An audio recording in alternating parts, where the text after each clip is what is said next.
Hello everyone, magandang umaga sa inyong lahat.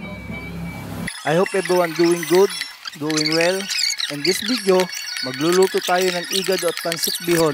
Ayoko nang patagalin to kaya let's go. Tara! May hiniwang sili, meron tayong garbanzos at ginisa ko na.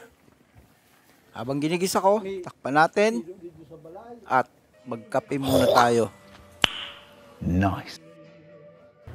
Siya nga pala guys, ang una nating linuto ay igado.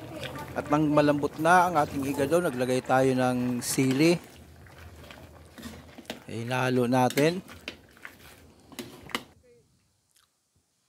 At naglagay po tayo ng liver spread. Sa hindi pa po marunong magluto ng igado, tapusin nyo lang po ang bidyong ito hanggang sa dulo, para masabayan nyo po kung paano po siya lutuin.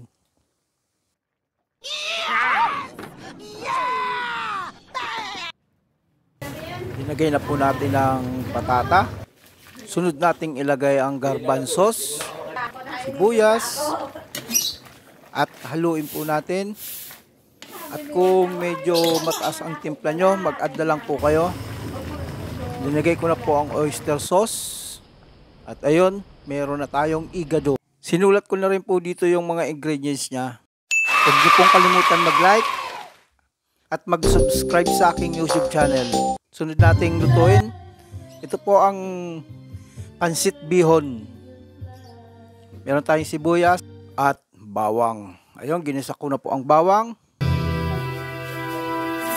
Nilagyan ko ng sibuyas. At nang maigisa ko, linagay ko ang manok. Linagyan ko na rin po ng gulay.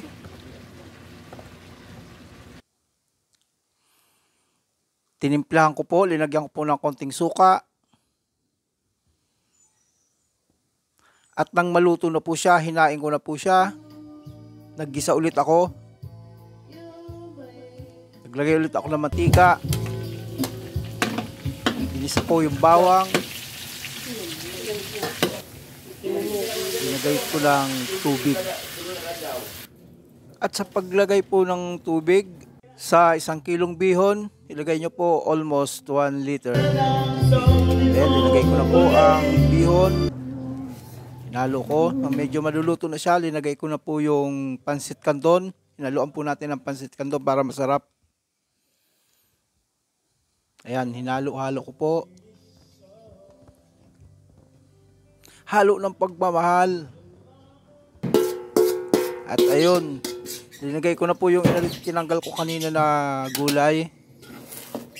At hinalo-halo ko pa rin hanggang sa pumantay po yung lasa niya.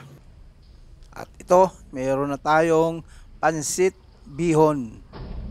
At linagay ko na rin po dito yung mga ingredients niya para hindi na po kayo mahirapan.